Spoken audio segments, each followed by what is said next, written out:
The 805 Focus is brought to you in part by Nonprofit Kinect. Nonprofit Kinect provides superior leadership tools and resources so nonprofit leaders and board members can make valuable decisions to move their organization forward to a sustainable and vibrant future. More information on services online at nonprofitconnect.org.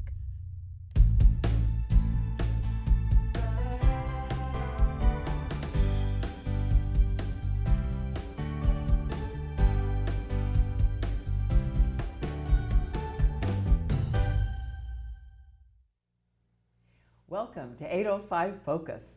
I'm Dr. Cynder Sinclair with Nonprofit Connect, and we will be bringing you the latest on our favorite nonprofits, your favorite nonprofits. So get ready to be inspired. Our special guest today is Dee Duncan, and Dee is the founder and executive director of New Directions. Thanks, Dee, for being with us. Oh, thank you. I'm happy to be here. Oh gosh, you do so many wonderful things. And I'm interested, can you talk a little bit about how New Directions got started? Oh, I can. Especially since you're the founder. I'm the founder? Yes. Yeah, how about that? If I forget that part, then we know that's really bad. I worked at a local residential facility for many years, and it happened to be a very advanced facility. And part of their program is that they took their residents on vacations 3 times a year. So when I worked there, I arranged those vacations, and some of them were international even. Wow. Some of them were local, like San Francisco or wherever. And I observed that the results for the participants of these tours was so amazing, and it was the best thing for them of any of the programs that we were providing, because the hands-on learning, the socialization, the self-esteem, they would come back just, incredibly different, and I thought, this is so valuable, and I was really surprised to find out it wasn't happening anywhere else that I knew of. I looked around, couldn't find it. Nobody was doing this. And I thought, this should be available. Yeah. This should be available for people with developmental and intellectual disabilities, okay? So that means people that have autism, Down syndrome, maybe cerebral palsy, maybe they've had a stroke, some kind of brain impairment that would prevent them from being able to travel on a regular tour, maybe a little too much fast-paced or that kind of thing. So I just decided to start it. I said, I know how to take them all over, the world. I didn't know a thing about starting a nonprofit organization. There was a whole lot I had to learn about that, but I did know how to travel, and I knew how to take them. And let's see, that was in 1985. I know, I was 10 when I started. And we've taken now over 35,000 people on trips all over the world, over 56 international tours, 56 countries, and everywhere in the United States and locally and all over. So started in my small studio apartment, actually in Mission Canyon, not far from here, when I was single and energetic and young, and just decided, okay, I'll take this little batch of money that I'd saved, and once it runs out, well, if this isn't going to work, it isn't going to work. And it's been going strong. I mean, 36 years. So it's pretty fun little, and right here, this is all happening right here in Santa Barbara. But we take people from all over California, all over the United States, and even from countries outside the United States. So for example, we just had a fellow who flew in from Korea. Oh, golly. Yeah, and we've had them from Latin American countries and different places, because this type of program does not generally exist, and especially not in other countries. So how do they find out about you? Well, word of mouth mostly, and now of course there's the internet and website, and all someone would have to do is go in and look up travel for people with disabilities, and it would pop us up. Okay. Yeah, so. So, all right. So I'm trying to get my mind around Yes, this big I know number. it's a lot. So how often do you take a group? Let's start there. How often do you take a group somewhere? Well, just prior to COVID, because needless to say, but anywhere from 2 to 5 tours a month. A month? A month. Now we're going to cut back a little bit for the sake of the sanity of my staff. We're going to, not do quite so many, but that's the average that we've done over the many, many years. 2 to 5 tours a month. So how many people typically go on one of those trips? Well, there would maybe be 10 travelers, that's the people who have disabilities, and then with them would be 3 or maybe 4 volunteer tour guides. We call them tour guides. All right. And these are people that are special education instructors, they're recreation therapists, and people that love to travel.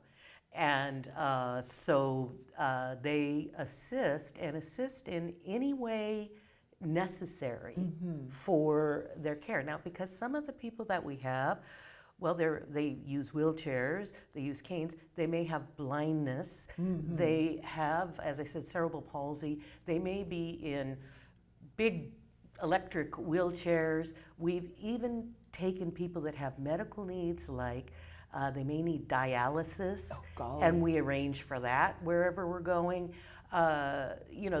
We've taken people, anyone who couldn't go on a regular fast-paced tour. And the people that we take have all kinds of, they're different levels. Some are very mild, and they may have jobs and drive cars even, and make money.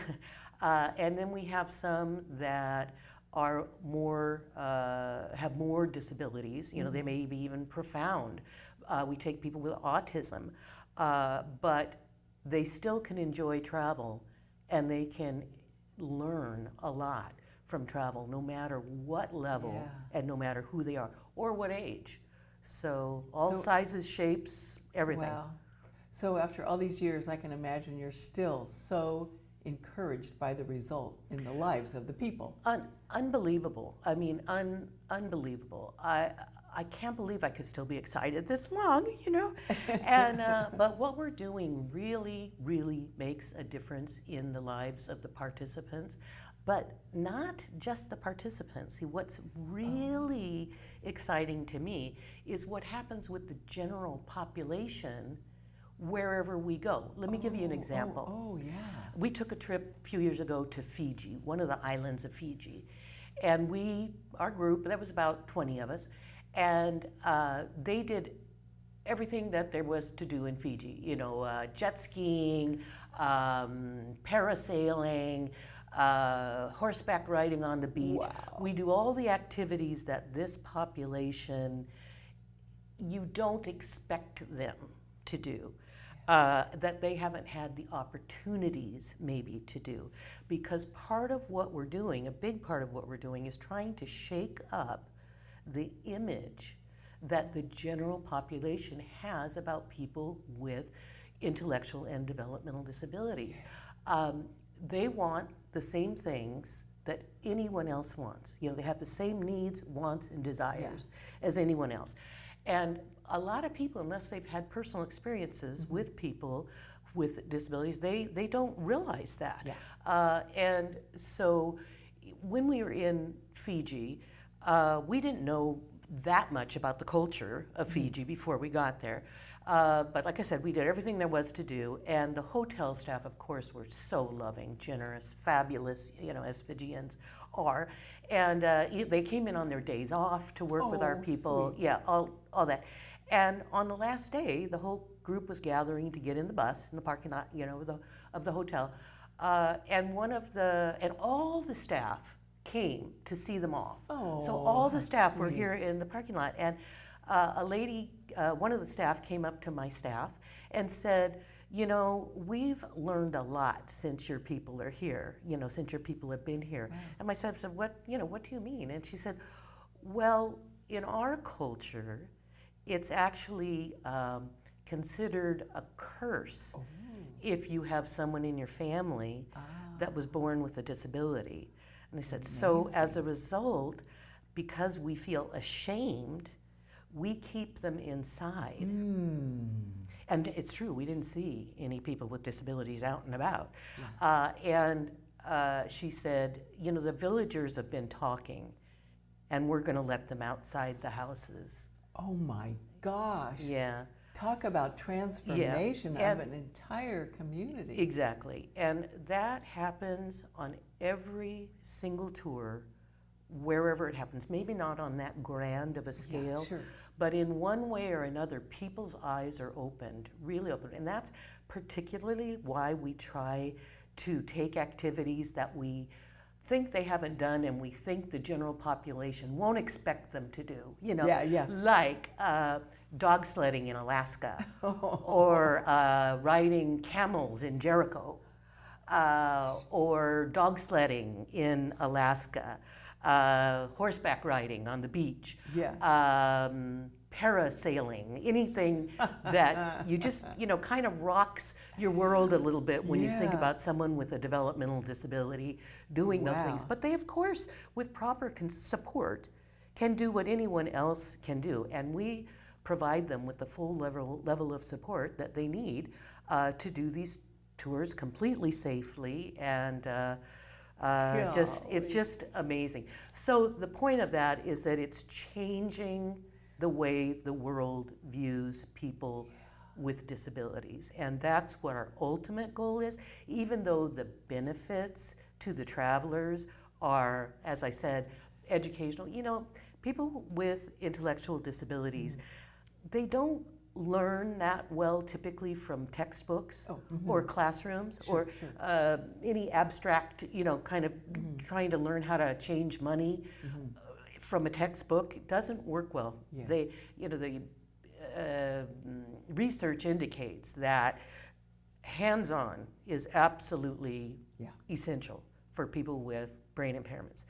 And that's what we give, just a huge dose of hands-on. And it's not like we're teaching them, Johnny, do this, or Susie, do that. We don't have to. It's just happening naturally in the course of the tour. And sometimes, I was mentioning before, profound changes in just even a small tour. I had one gal that went to Hawaii, and she came back and her mother called me and she says, I have to reacquaint myself with my daughter. And I said, is that okay? Yeah, she said, but now she got a job, now she's gonna move out. She wants her own apartment, and of course she wants to travel, you know. Now that kind of profound change doesn't happen for everyone, but it happens in different ways.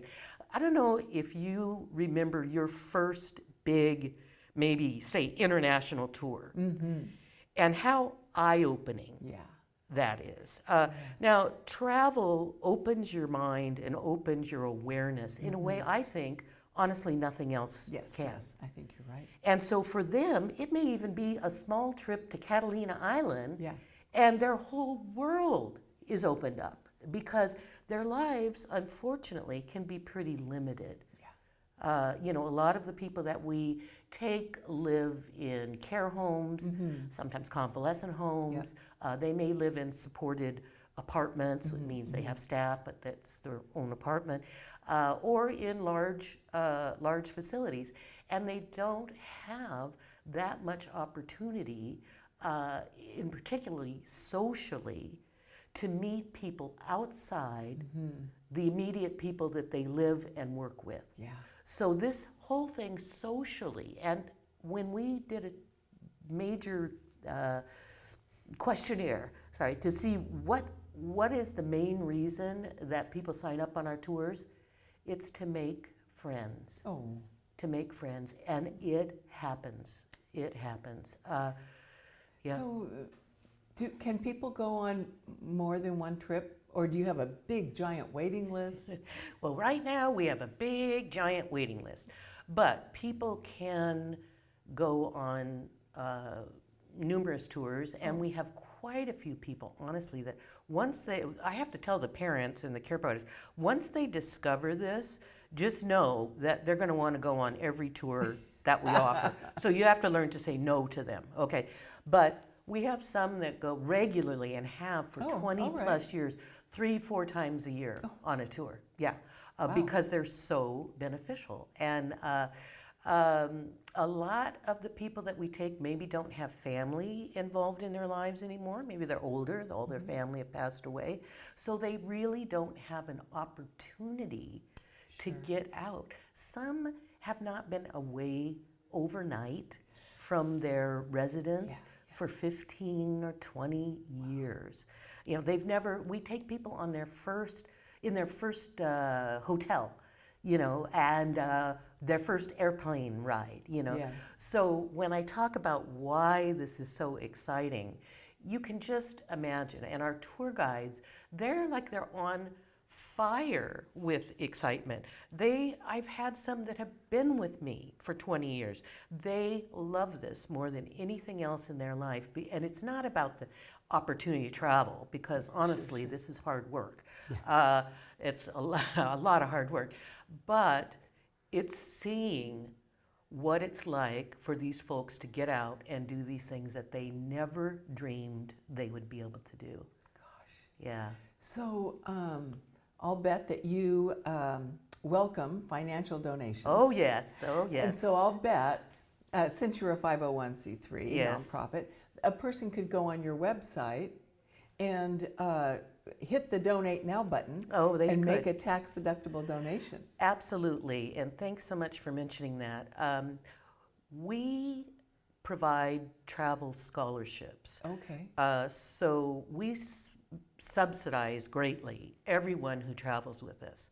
And then in addition to that, we provide scholarships for partial or full cost of the tours for people who have financial need and who have not had the opportunity to travel. So that's primarily what we use the donations for, is for the scholarships to enable people who would never be able to go to, say, Hawaii. And for a lot of these scholarship recipients, this may be their first and their only trip they ever take. You know, it's not like they're going, you know, every week or something. So if people go to our website, which is newdirectionstravel.org, that's the nonprofit part.org, and there's definitely a button there that you can push to donate. We also need tour guides, and we need volunteers, so everything is on our website. So if you go to newdirectionstravel.org, you can find out a whole lot more and what ways you can participate. Oh, that is so great. So a person can find out how to be one of these tour guides, how to be a volunteer. Yes. Do you provide training at all? Yes. Okay. Yes, we do. Now, the people generally have experience in the field of working with this population. Okay. But actually, that's not critical. It's not essential, because if you get the right personality and the right kind of person, and then we train the aspects of travel, because it is distinct. It is unique to you know, what we do. But we do a formal training, and our volunteer, we have over 100 tour guides. Because we do a lot of tours. You do a lot. How many staff do you have? I have, let's see, 10 right now. 4 of them are people who have developmental disabilities. Bless your heart. Yeah. Oh, that is just And they do a lot of the background work in the office, and they're paid competitive wages, and all of that is covered through a donation from a family foundation that we have. So all their benefits, they get vacation benefits, everything, which is not that typical, frankly, for people who have developmental disabilities in employment. So we're really proud of that. As you should be. Yes. So you are just, you are a pioneer in the field. Just bringing blessings and transformation to so many people and communities all around the world. Yeah, it's been. Oh, no wonder you're still excited about I it. know, and that's the thing. I can't help it. I'm not making it up. I really am this excited because it's pretty profound what we're doing. That's the word, profound. Yeah. Well, thank you so much for all that work you're doing. Yeah. It's touching the lives of so many. Yeah. And thanks for being with us today to tell us all about it. Thank you so much. I really enjoyed being here. Good. And thank you for joining us on 805 Focus, and we'll see you next time.